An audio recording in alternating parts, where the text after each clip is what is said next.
liya minggat saka bungkal ora.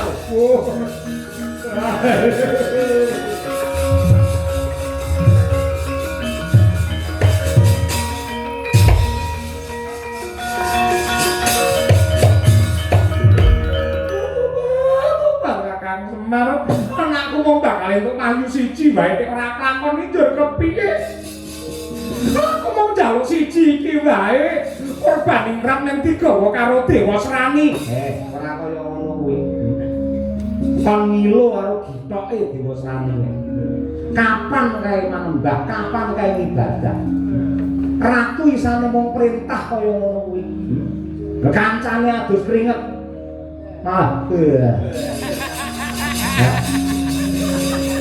Kae kon dandani dhisik ibarate wadah kon ngresi wadahe dhisik yen wadahe wis resik wahyune enggak teko.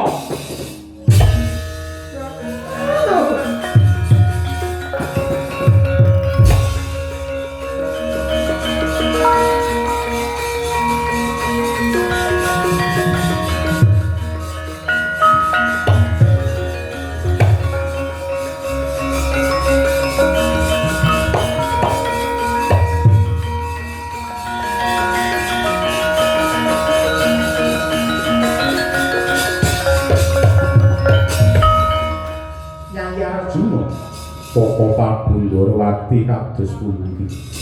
Pun kakang nderek mangayu bagya.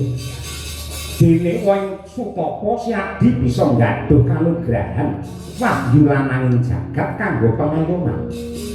Mula sinebut wahyu Purbaningrat sak bisa-bisa kowe ngendhaleni lan murba kelawan diri pribadi lan uga ngendhaleni jagat sak isine.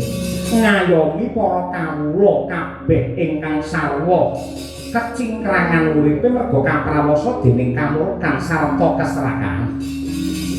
Inggih ngaturaken panuwun. Wong golek wahyu niku gampang.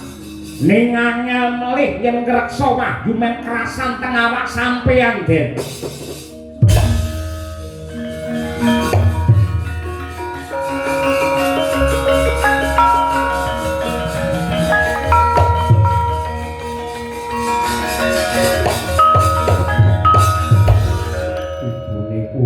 Musuh aku ana kene. Inggih Pangeran. Ngaturaken kedrawasan ingkang dumados wonten ing Madukara. Mboten ngertos sangkan paraning bilahi Kakang Mbok Sembadra dipun cidra dening Duratmaka. Mongko samubarang sampun kula tindakaken kangge nyingkiraken Duratmaka kala wau. Ning parandene kula mboten mangga puliya wonten wewayangan raseksa ngagem akutra ingkang mondhong dumateng Kakang Mbok Bratajaya niku sukmane dasa muka moyak karo Titis Widawati. Ibu karepe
mambang kang pasulan upamane kok